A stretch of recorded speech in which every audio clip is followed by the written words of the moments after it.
This is CJ Baker, and this is the ongoing history of protest music. So for the video today, I decided to make my first ever tier list. So the tier list is the 1969 Woodstock Festival, the performers ranked. So I was actually surprised when I did a search on YouTube. I couldn't find a Woodstock tier list.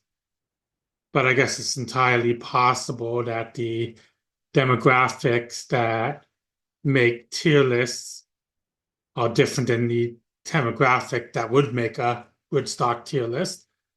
It also seems that in recent times, the way people view the original Woodstock has definitely changed, especially like in recent years. And if people do talk about Woodstock, they're just as likely to talk about Woodstock 99. Like I just finished listening to a podcast about that. And a few months ago, I watched the docu-series.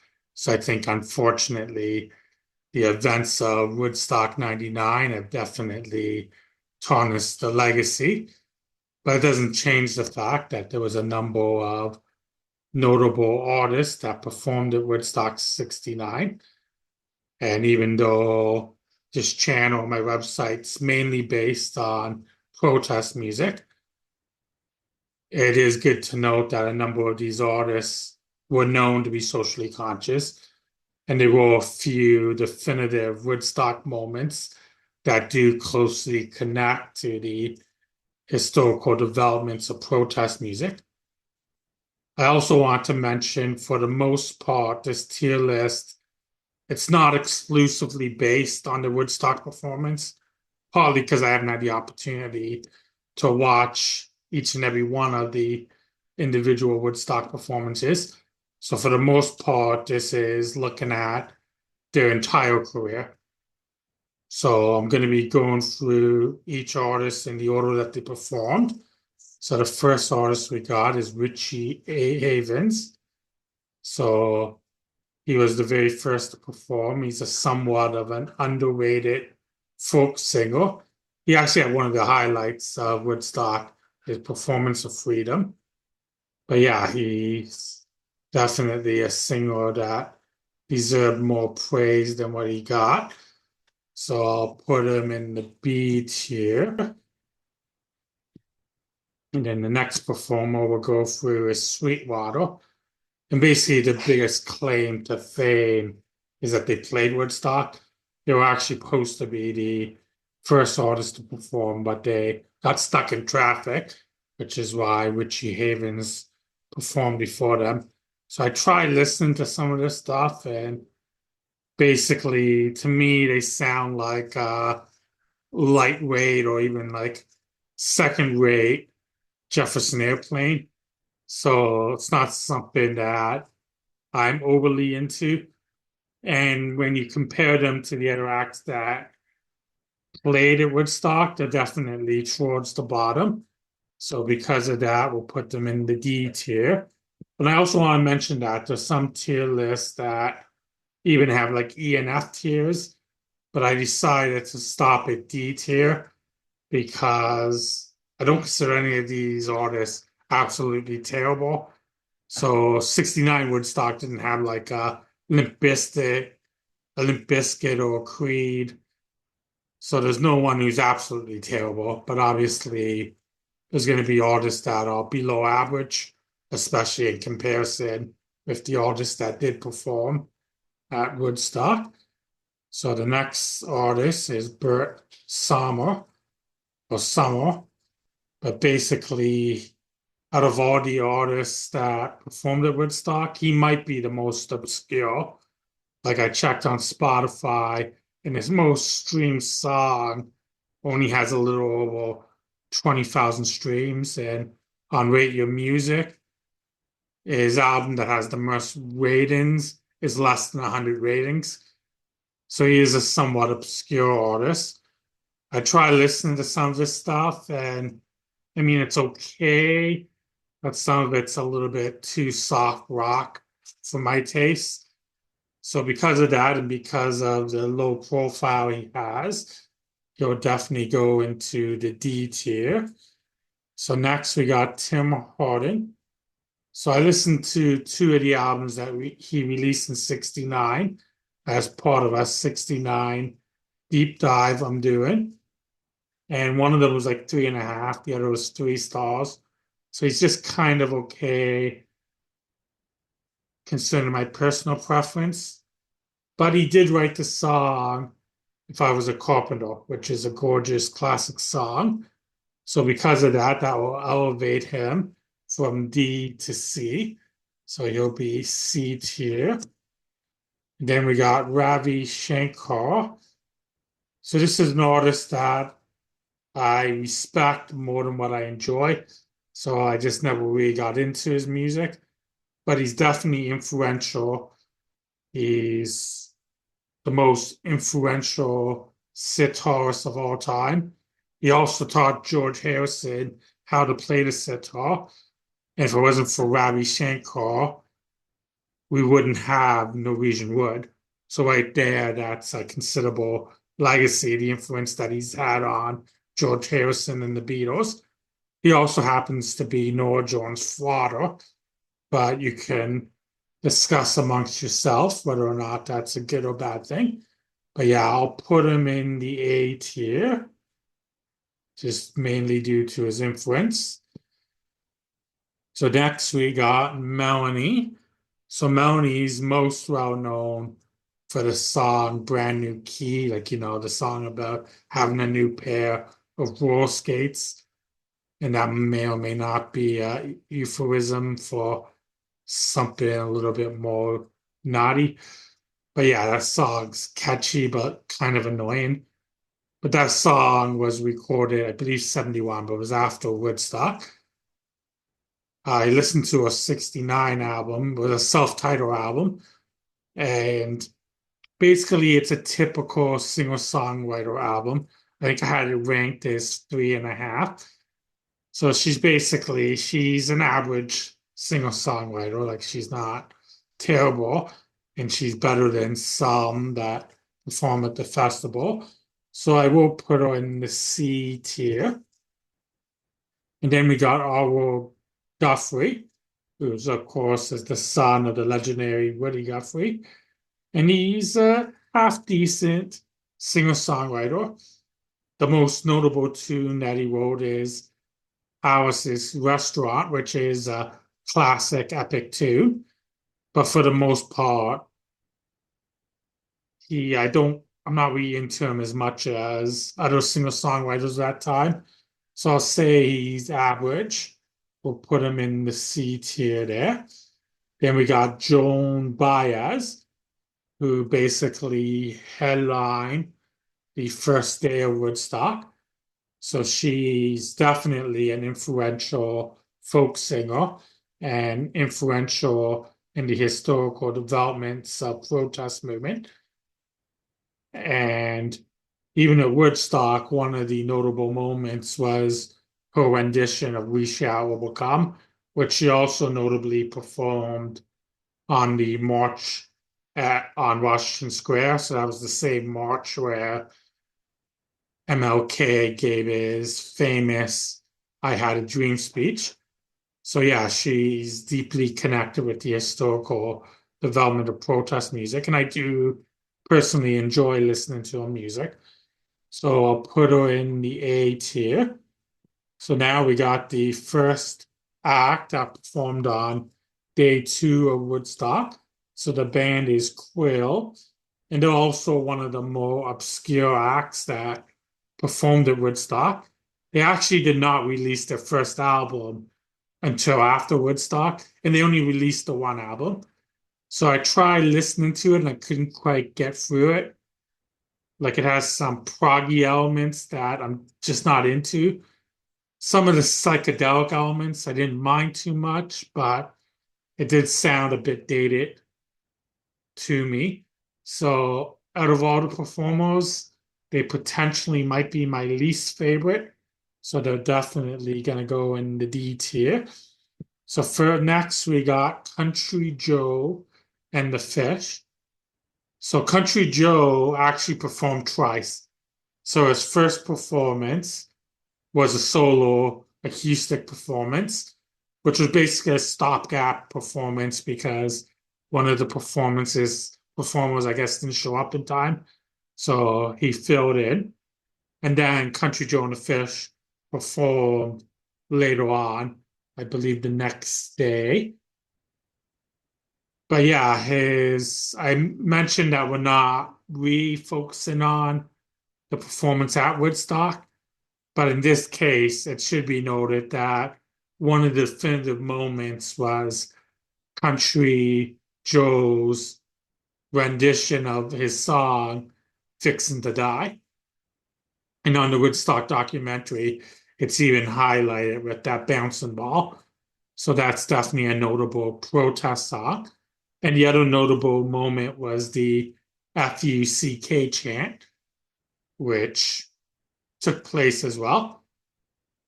So this is definitely an anti-establishment anthem and moment. But outside of that one moment, Country Joe is definitely a product of the times.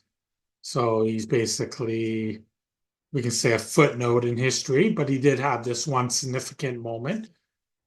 I'll put him in the seat here because based on his overall career, it's basically fairly average, but he did have that one standout moment. So we now got John Sebastian, who's most notably known as being a member of the Lovin' Spoonfuls. So the Lovin' Spoonfuls had a decent number of hits, and there are some songs I don't mind. They're a decent enough band. As far as John Sebastian as a solo artist, I'm not overly familiar, but the stuff I did heard, it's kind of average and bland singer-songwriter stuff. But he did write the theme song to Welcome Back, Carter, which is one of the catchier TV show theme songs. So I will put him in C tier. We now got the Keith Hartley Band. So I try listening to some of their music, and one of the albums I listened to as part of my 69 deep dive, I had about 3.5 stars. So they're a decent enough band. Um, it should be noted that just as an interesting tidbit, their bass player, Gary Thane, I think that's how you say his name, he died at the age of 27. So he's one of the more overlooked members of the 27 Club. But yeah, musically, they're kind of just okay. So I'll put them in the C tier. So the next artist we got is Santana. And I've never done a super deep dive into Santana, never really got into them. But they have a number of songs that I like, and the Latin fusion with rock music is kind of cool. But I also hate the song Smooth, but I'm willing to acknowledge that Santana the band and Santana the man are a little bit different. So they have some cool songs I like, but I'm not necessarily super hardcore into them. So we'll put them in the B tier. So next we got the Incredible String Band. And I tried listening to some of the music and I just couldn't get into them.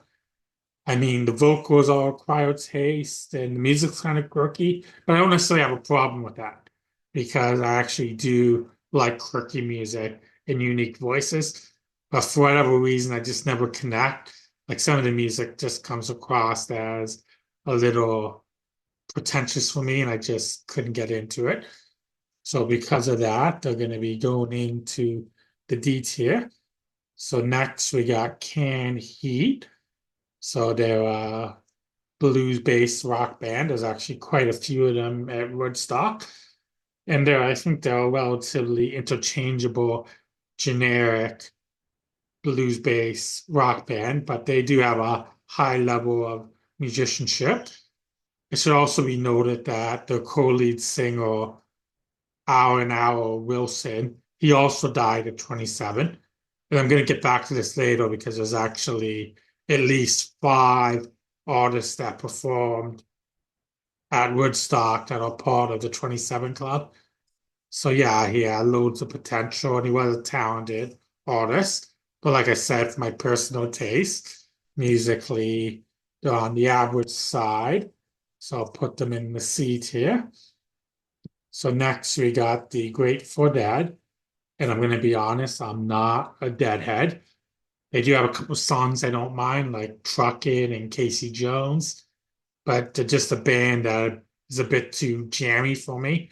That being said, I can't deny the fact that they're a huge cult band. They definitely have to be considered a cultural phenomena. But I think a lot of that cultural phenomena is designed more around the communal feel than the actual music. But that being said, I can't deny the fact that they're an important part of pop culture.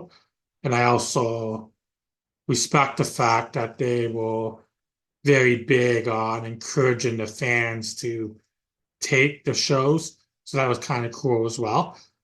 But yeah, I think it's an example of a band whose songs probably sound better if you're stoned. So for me, they're probably average, but because of their cultural importance, I'll bump them up to a B.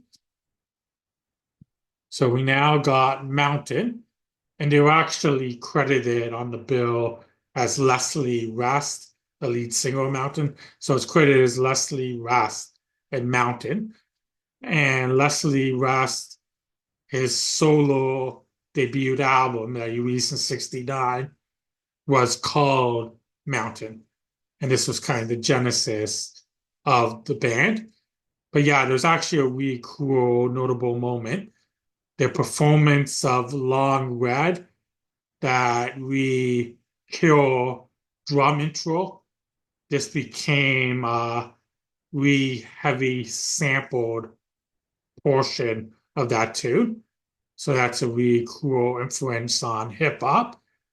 But also after Woodstock, they've of course recorded Mississippi Queen, which is a kick-ass rock tune. So because of those factors, we'll put it into the B tier. So we now got Creedence Clearwater Revival. So yeah, I consider this to be a cult band, and we'll make this the first S tier band. So I actually listened recently, or re-listened, to their three albums that they released in 1969. So two of them were four and a half, basically neoclassics, and the other one was a strong four. But most of the albums they put out were really strong, and they have no shortage of classic tunes. So yeah, definitely an S tier band. So we now got, actually, I forgot to mention something about the Grateful Dead, because I talked about the five members of the 27 Club. So one of their founding members, Ron Pigpen McCurran, I think that's his name. He died at 27 as well. So he's a somewhat overlooked member of the 27 Club. And speaking of the 27 Club, next we got Janis Joplin. So this will be the fourth member of the 27 Club that performed at Woodstock. And yeah, I'll put her definitely at S tier. Like in terms of her actual vocal, she's an absolute beast and probably has one of my favorite voices, definite powerhouse, and no shortage of classic songs. And she's definitely someone like when I see clips of her live performances, I think that's probably really where she excels. So yeah, definitely a very powerful and influential artist that unfortunately died way too soon. So next we got Sly and the Family Stone. So this is kind of the period in Woodstock where you have a number of legendary artists performing consecutively right after each other. So Sly and the Family Stone, I also put that in the S tier. I just re-listened to the classic album Stand as part of my 1969 deep dive, five-star album, A Riot Going On, which I believe, what year, 71? I forget the exact year, but A Riot Going On is also an album that I would have at 5 stars. No shortage of classic tunes, and definitely an influential band in the historical development of funk, a very socially conscious band. Also, the player Larry Graham, he helped revolutionize the slap technique, and he's a very influential bassist. But yeah, definitely an easy S tier. So we got the Who next. So on the music community that I'm a part of, I got slagged a bit for giving their album Tommy 3 stars. So even though there's some classic songs on that album, I do find it somewhat bloated and convoluted, and portions of it is kind of a slog to get through. So, like I said, I was a little bit slagged for it, but I was gently slagged because it's a very respectful music community. But despite my hot take on Tommy, I definitely think The Who is a S tier band, definitely one of the GOATs. And also in connection with this, they actually have one of my favorite albums, Who's Next. So that's an album where every song's killer. Like when you're listening to it, you almost think you're listening to a greatest hits compilation. And it's even better than some of the greatest hit compilations that the band has released. So yeah, The Who is definitely an important band and definitely deserve to be in the yes tier. So we now got Jefferson Airplane. So they're considered an important band in the development of psychedelic rock. And they're also a pretty good socially conscious band, like their album Volunteer, which they released in 69, really strong album. And the title track, Volunteer, is also a powerful protest song. But yeah, overall, very strong band. They have a number of songs that I like. Unfortunately, part of the lineage is Jefferson's Starship, which I have a tough time forgiving them for. But for the sake of this tier list, I pretend that we built this city never happened and that Jefferson's Starship never happened. So I'll ignore that and I'll put them in the A tier. So next we got Joel Cocker. So yeah, he's like a really good interpreter of other people's songs, and his rendition of Get By for a Little Help from My Friends is one of the best covers of all time. I also seen some of the footage of him performing at Woodstock, and I've seen other live footage of him performing in like the late 60s, early 70s. And he was definitely would have been phenomenal to be able to see him live in concert. So yeah, a really good performer. I mean, I'm gonna give him a B tier because some of his later stuff was a bit too soft rock and smartsy. Like I listened to his 74 album, which was only like 3 stars for me. And one of his biggest hits, just so beautiful. I don't particularly like it. It's just too sappy for me. So I'll put him in the B tier. And then next we got 10 years after. So they're another kind of like blues-based jam band, which isn't necessarily my thing. Like they're a bit too jammy. I mean, yeah, it needs to be acknowledged that there's a high level of musicianship there. And I've seen some of the footage from like the Woodstock documentary, and I know it's widely considered one of the highlights. So they're a solid band, but it's not personally my taste. So because of that, we'll put it in the C tier. So next we got the band, Easy S tier. They're one of my all-time favorites.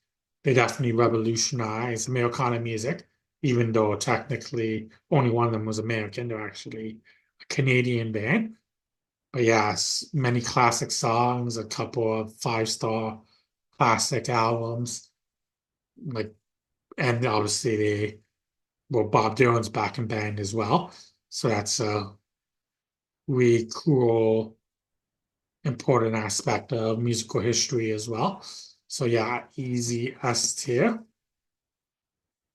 So next we got Johnny Rinto. So I'm gonna put him in the C tier. Like to me, he's a fairly generic blues-based artist. I mean, he's a really good guitarist, and I do really enjoy his cover of Highway 61 Revisited. But outside of that, he's not someone that I would gravitate towards or make an effort to listen to. We now got Blood, Sweat, and Tears. So I actually recently listened to one of their albums as part of my 69 deep dive, and I only gave it about 3 stars because basically they were a band that I was familiar with a number of the tunes and the songs I was familiar with. They're fine. Like if they came on the radio, I wouldn't change the channel, but I also wouldn't go out of my way to put them on a playlist. So yeah, the album I listened to, basically the best songs were the ones I already knew.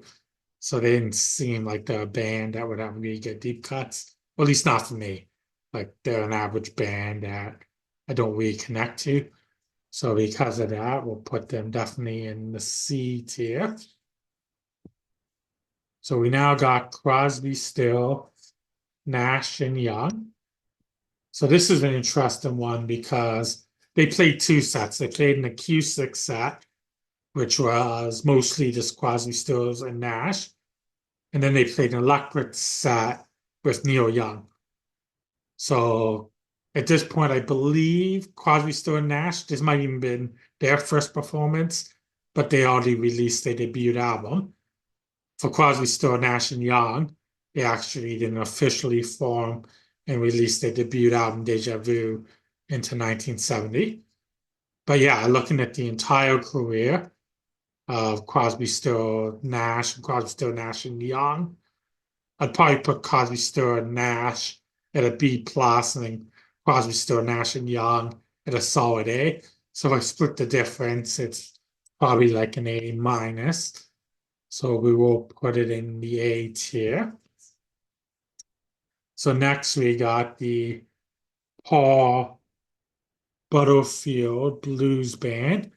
So this is another example of a blues-based band. And you're just surprised they're pretty good. Paul Butterfield was really excellent at playing the harmonica. And also, they had a really cool moment because when Bob Dylan plugged in at the Newport Folk Festival, it's actually Paul Butterfield's blues band that backed them. So that's a really cool historical moment. Like I said, they're solid musicianship. So I will put in the B tier. So next we got Sha-Na-Na, and I'm going to put them in the D tier. So first, I mean, it needs to be noted, they're not terrible. Like they're basically a fairly good 1950s tribute act. So yeah, they're decent enough 50s tribute act. But if I wanted to listen to 50s rock and roll and doo-wop, I'd probably just seek out the originals. So because of that, definitely a D tier. Then we got the final performance, Jimi Hendrix. So yeah, the easiest S tier. But there's a reason why Jimi Hendrix is considered like the greatest guitarist of all time. He's a musical genius, and he's basically one of the most influential artists. And it was also a really cool moment that happened at Woodstock. Like one of the definitive moments was when he played the Star Spangled Banner. So he turned the patriotic national anthem into a tune of protest. So it really resonated with what was happening in the political climate, like with Vietnam, and really highlighted that not everything was peace and love. There was like a undercurrent of darkness taking place as well. And it's also good to note, I mentioned before that there was at least five Woodstock performers who died at 27. Well, Jimi Hendrix is the fifth. So sadly, he passed away way too soon. So that concludes the tier list. So what did you think of the tier list? Feel free to comment. I'd love any interaction, even if you want to make the comment that I'm a dumb a-hole who knows nothing about music. That's fine. So if you want me to continue to make this content, please like and subscribe, and feel free to check out my website, ongoinghistoryofprotestsongs.com. So thanks for watching, and please stay safe.